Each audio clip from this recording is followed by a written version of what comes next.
en búsqueda del destino final, que es lo que llamamos justamente los lóbulos prefrontales, que están acá. ¿Sí?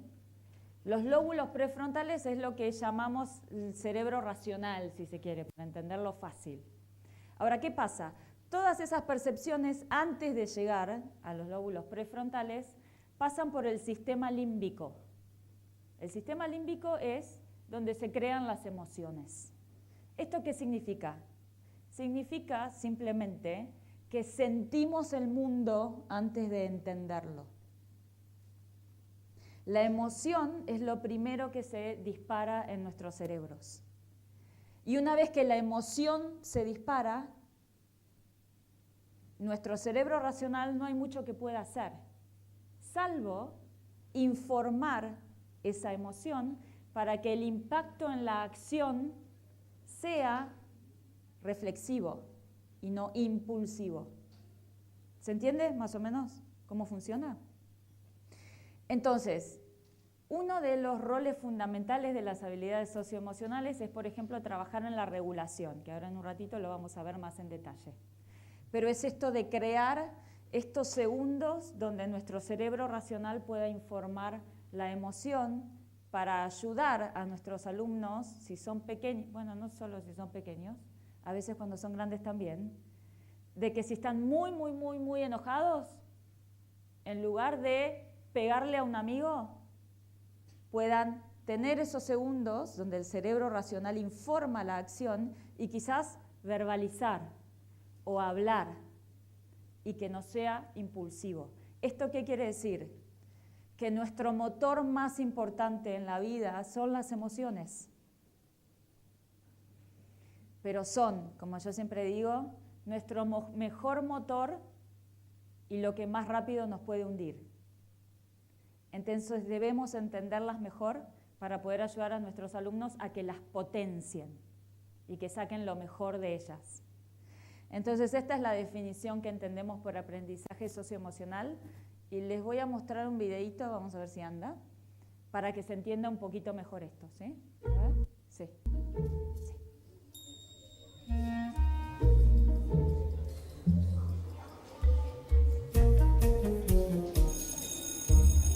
En estos días se habla mucho sobre ASE, el aprendizaje socioemocional. ¿Pero qué es exactamente? El aprendizaje socioemocional es el proceso de aprendizaje de habilidades sociales y emocionales, y es tan importante como el aprendizaje de la lectura o matemáticas. Este proceso de aprendizaje es más eficaz cuando comienza temprano y continúa durante la secundaria. Las habilidades socioemocionales son esenciales para el éxito en la escuela, el trabajo y la vida.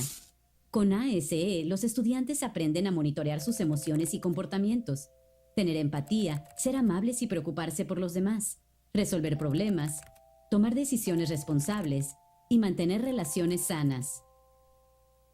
Los estudiantes aprenden a reconocer lo que está sucediendo dentro de ellos y a ser conscientes de sus emociones, lo cual les ayuda a regular emociones fuertes y comportamientos impulsivos. Esto les ayuda a parar y respirar y pensar en la situación antes de actuar. Los estudiantes aprenden a identificar las emociones y perspectivas de los demás, lo que les ayuda a empatizar y mostrar compasión, sin importar quiénes son o de dónde vienen. No es difícil imaginar cómo esto es importante en el aula y en la vida. Los estudiantes aprenden a resolver problemas de forma pacífica y a comunicar firmemente lo que necesitan o desean. Esto les ayuda a llevarse bien con otros estudiantes y a recibir la ayuda que necesitan de los adultos. Cuando los estudiantes aprenden a tomar decisiones responsables sobre su vida y su futuro, las cosas pueden salir mejor. La investigación muestra que el aprendizaje socioemocional hace la diferencia. Los estudiantes que participan en el ASE tienen mejores resultados académicos, mejoran sus actitudes y comportamientos y tienen menos problemas de delincuencia. En Estados Unidos, los estudiantes con buena competencia socioemocional tienen doble probabilidad de obtener un título universitario y es un 50% más probable que se gradúen de la secundaria y trabajen tiempo completo a los 25 años. Igual de importante, los estudiantes con una buena competencia socioemocional tienen más amigos. Esto significa que es más probable que se sientan conectados a la escuela y les vaya bien, y menos probable que queden marginados o acosados. Así, Al participar en el aprendizaje socioemocional, los estudiantes aprenden las habilidades necesarias para tener éxito en cada faceta escolar y el resto de sus vidas.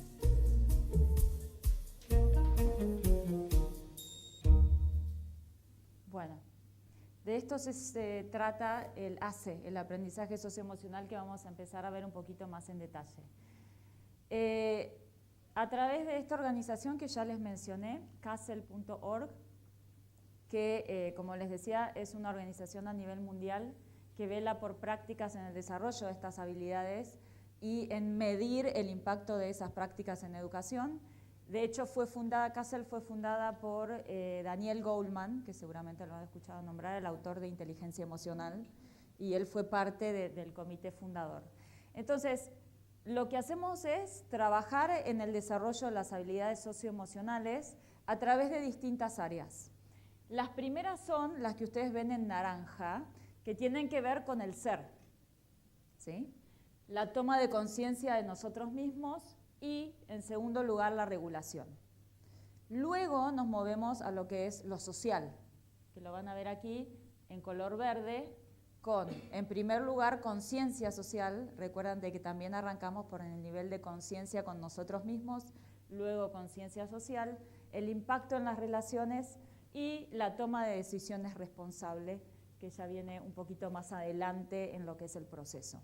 Entonces, en general, yo le llamo a esto la rueda de las emociones, porque arrancamos desde la conciencia de sí mismo y trabajamos, en el sentido de las agujas opuesto a las agujas del reloj, para lograr objetivos en cada una de estas áreas.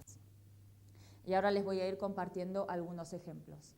Pero lo que más me interesa también enfatizar es lo que ustedes ven aquí en color celeste y azul.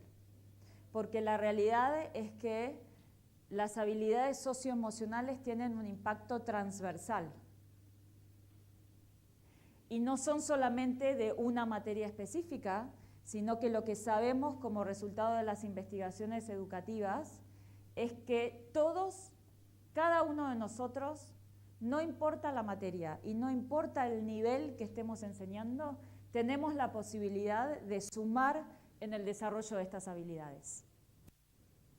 Y eso es algo que es bastante significativo. Pero aparte, fíjense que hablamos a nivel de aula, a través de definición de currícula, de ejercicios, de reflexiones para desarrollar las habilidades. Hablamos del segundo nivel, que es el nivel institucional, y el último es el impacto en la comunidad educativa, porque luego mañana ya les voy a compartir un poco más de evidencia sobre cómo el desarrollo de las habilidades socioemocionales tienen un impacto en la sociedad también, que seguramente les es simple imaginarlo, pero ya tenemos evidencia concreta con respecto a eso. Entonces hablamos de regulación emocional, empatía, foco y contribución.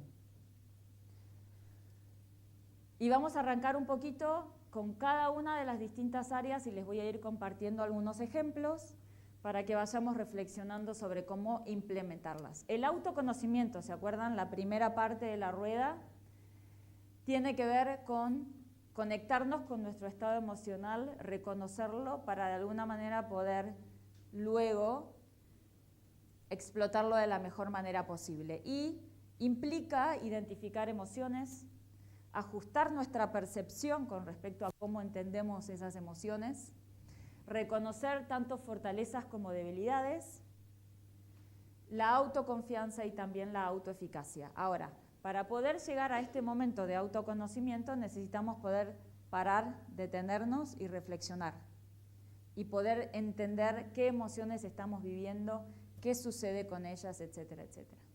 La autorregulación, ¿se acuerdan? Todavía estamos dentro de las esferas del ser, ¿sí? Lo intrapersonal. Entonces, la autorregulación es justamente lo que les explicaba antes, poder generar estos milisegundos donde nuestros lóbulos prefrontales, nuestro cerebro racional, informe la emoción para que el impacto en nuestras vidas sea más reflexivo y no impulsivo. Y tiene que ver justamente con el control de impulsos, la administración del estrés, autodisciplina, automotivación, etc. Entonces, estas son las dos primeras fases que tienen que ver con el ser. Y ahora quiero compartirles algunos ejemplos de cómo sucede esto en las aulas. Algunos ejemplos de implementaciones justamente de cada una de estas técnicas y estrategias. Esto, por ejemplo, es, por supuesto, primaria, donde ayudamos a los chicos a reconocer sus emociones. Como ven, acá están los chicos trabajando con palitos de helado, que tienen su nombre y lo decoran y demás. Y después tenemos distintas emociones. Entonces la idea es que haya un momento de reflexión al comenzar el día, donde ellos van a ir y van a colocar su nombre en el bolsillo de la emoción correspondiente con la cual se están identificando. Y luego la idea también es llevar esta reflexión al fin del día, y por eso está hecho para que esto se pueda mover e ir poniendo en distintos lugares para que ellos puedan entender si se sienten diferente, qué sucedió en el medio para que se sintieran diferente, etcétera, etcétera. Esto, por supuesto, es para chicos de primaria, pero actividades muy parecidas también se pueden hacer con adultos, con distintos formatos, con formatos más de reflexión y demás, pero que siempre son útiles para saber dónde estamos parados. Más ejemplos. Y esto tiene que ver más con la regulación emocional. En los programas que implementamos a través de mi consultora, los colegios crean cada una de las aulas lo que se llama un rincón de paz, que tiene distintos nombres. Algunos le llaman rincón de paz, otros le llaman rincón de la calma, etc. Pero es un lugar en el aula que es absolutamente seguro, más seguro de lo que el aula debe ser para todos nuestros alumnos, donde ellos pueden retirarse un minuto cuando están con una emoción que es demasiado fuerte y les está de alguna manera siendo un obstáculo en su proceso de aprendizaje, para tomarse unos minutos, relajar y volver a la situación áulica para poder contribuir aún más. Si ustedes han enseñado a chicos, habrán tenido casos de chicos que están o muy nerviosos, o muy ansiosos, o muy tristes, o muy algo, y la realidad es que eso se vuelve muy disruptivo para todo el aula. Entonces la idea es tener un lugar donde puedan ir a hacer una breve actividad y volver y sumarse al grupo para contribuir aún mejor y aprender mejor. Este es un grupo de tercer grado de un colegio de Argentina que están tomando un breve recreo, haciendo una breve actividad de mindfulness afuera, como ven, en el parque. Y les cuento un poquito la historia atrás de la foto. En este colegio me manda un mensaje la maestra de este grado, de tercer grado, y me dice: Moni, no sé qué hacer con mis alumnos hoy.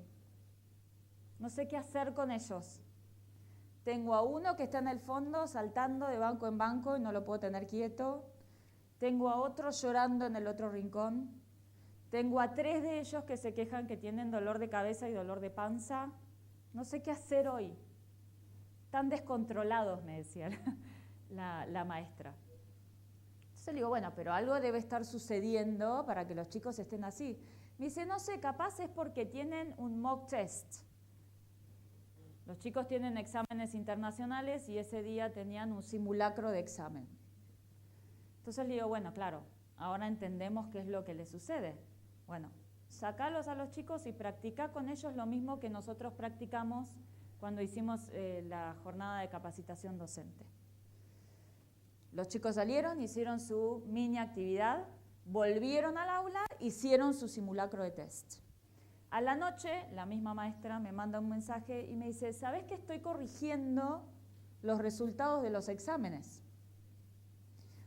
Y noto que XXX aprobaron cuando otras veces no habían pasado, no habían alcanzado el mínimo, pero aparte veo de que la mayoría de ellos obtuvo mejores resultados que la simulación anterior.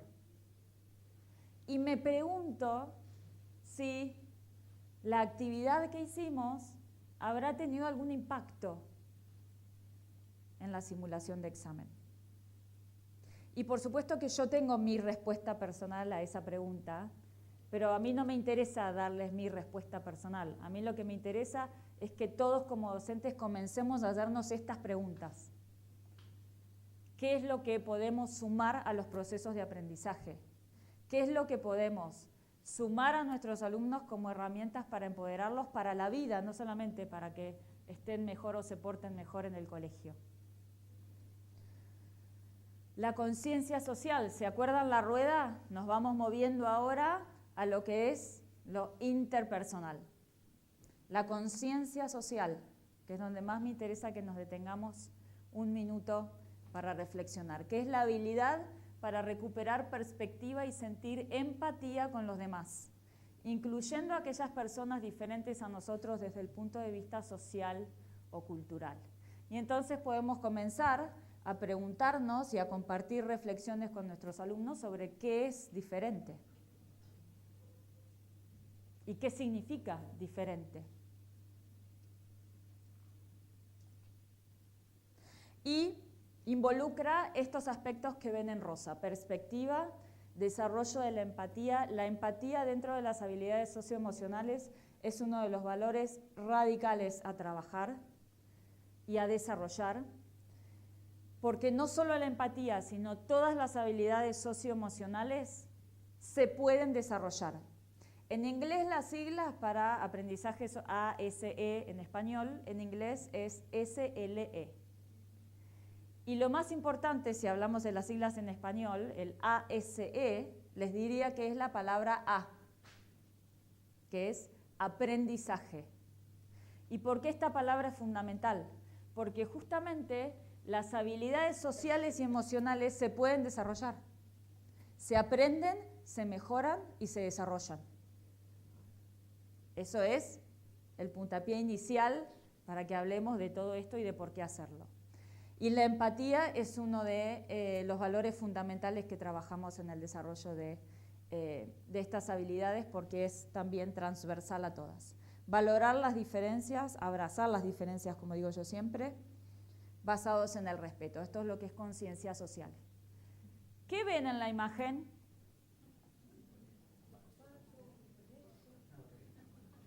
Un pato, escucho, un conejo. ¿Quién dijo? Me encanta. El conejo pato, el patonejo. El patonejo. Bueno, ustedes son docentes. Si yo les digo, bueno, trabajemos habilidades socioemocionales, la dimensión social con esta imagen, ¿qué les parece?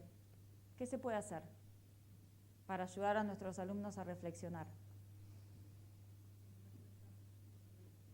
¿Perdón? Que no hay respuesta correcta o incorrecta para arrancar.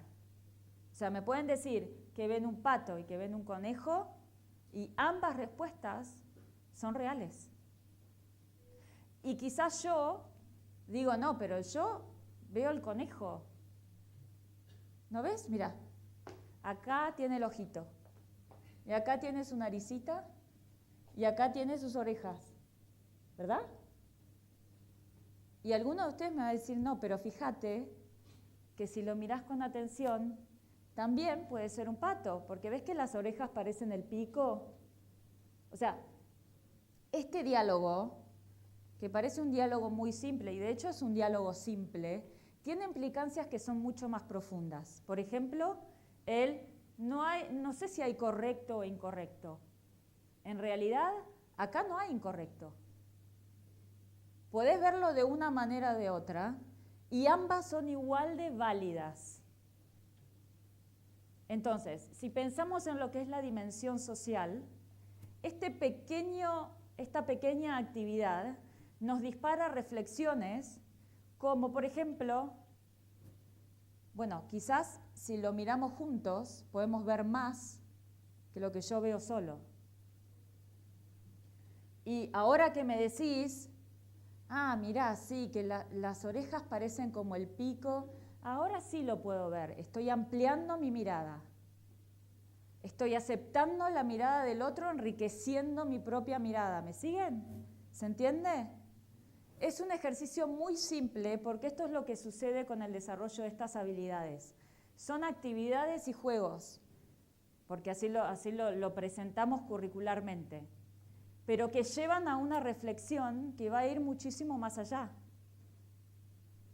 Entonces pensemos en el impacto de las áreas justamente sociales que estábamos viendo antes. Las habilidades de relación. ¿Cómo nos relacionamos con los demás? ¿Qué tipo de relaciones positivas creamos para nuestras propias vidas? A través de la comunicación, de involucrarnos socialmente, de la construcción de vínculos, del trabajo en equipo, de la colaboración, de la conexión con la solidaridad y con el ayudarnos unos a otros. Creo que todos vamos a estar de acuerdo en que estos valores son fundamentales en educación. Y mi idea es que se lleven por lo menos una pregunta de hoy y mañana con respecto a decir, bueno, cada uno de ustedes tiene la oportunidad de trabajar esto. Es una decisión personal como docentes. Y lo pueden hacer a través de los materiales que están utilizando, si es de idioma inglés, a través de muchas de las actividades que ya están pautadas en los libros de texto. Si enseñan cualquier otra materia, 5 minutos de reflexión para esto, porque estamos hablando de actividades que no nos van a llevar más de 5 o 10 minutos. Y estamos construyendo la parte blanda, habilidades blandas, ayudando a nuestros alumnos a desarrollar habilidades para la vida. La empatía, como les decía, un valor fundamental para vivir. Esto es una actividad que hacemos en los colegios que se llama Detectives E. Entonces los chicos de primer ciclo de primaria los invitamos a que se vuelvan detectives de la empatía. ¿Para qué? Para que no solamente la vivan, sino que ayuden en situaciones donde la empatía puede volverse un disparador fundamental para las relaciones, sobre todo. Entonces cada uno de ellos, acá estoy yo con los chicos que ya son detectives de empatía, y cada uno de ellos tiene su identificación personal pegada de que es detective de la empatía. Tenemos las distintas reglas de qué es lo que hace un detective de la empatía, cuáles son sus responsabilidades, y a partir de allí tenemos una planilla pegada en el aula donde cada vez que alguno de ellos identificó como detective una situación donde puede ayudar y ayudó, la maestra le va a dar un sticker, ¿ven? Y lo van a ir poniendo al lado de su nombre en el aula. Pero esto, para que no sea una competencia individual, lo que hacemos es, a final del ciclo del proyecto, contamos cuántos stickers tiene el grupo para saber cómo funcionó ese grupo de detectives de empatía. ¿Sí? Más ejemplos para trabajar sobre eso. Bueno, a nivel internacional tenemos mucha investigación y mañana les voy a compartir más evidencia con respecto a esto. Pero vamos a ir de a uno. Cuando las dimensiones emocionales y racionales de la mente se ven involucradas en el proceso de aprendizaje, lo que enseñamos tiene un efecto inmediato, no solamente inmediato, sino que de acuerdo a las neurociencias va a lo que llamamos la memoria de largo plazo. ¿Han escuchado hablar sobre la memoria de largo plazo? Si hay una emoción, ese aprendizaje va a largo plazo, directamente, sin escalas. O sea, no es solamente inmediato, sino que va a largo plazo. Cuando involucramos a nuestros alumnos para que descubran conocimientos por ellos mismos, ¿se acuerdan de lo que hablamos antes? De nuestro cambio como rol docentes y qué debemos hacer a partir de ahora para también empoderar a nuestros alumnos con respecto al conocimiento, es esto. El aprendizaje socioemocional debe ser administrado en pequeñas dosis pero regularmente. La mayoría de los casos de evidencia que les voy a compartir son evidencias de programas que se desarrollan sistemáticamente, porque las habilidades socioemocionales son habilidades que las construimos y que son infinitas, porque todo el tiempo van cambiando, porque todo el tiempo van evolucionando y porque todo el tiempo como humanos necesitamos relacionarnos también de maneras diferentes. Reconocer y resaltar fortalezas y debilidades. Esta es la información más importante que los alumnos pueden tener sobre ellos mismos. Saber cuáles son las áreas donde son muy buenos y cuáles son las áreas que simplemente necesitan un poco más de esfuerzo. ¿Ok?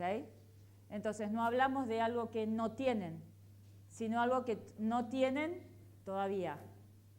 Esto en inglés, para los que enseñan inglés, se llama, y seguramente lo han visto, the power of yet.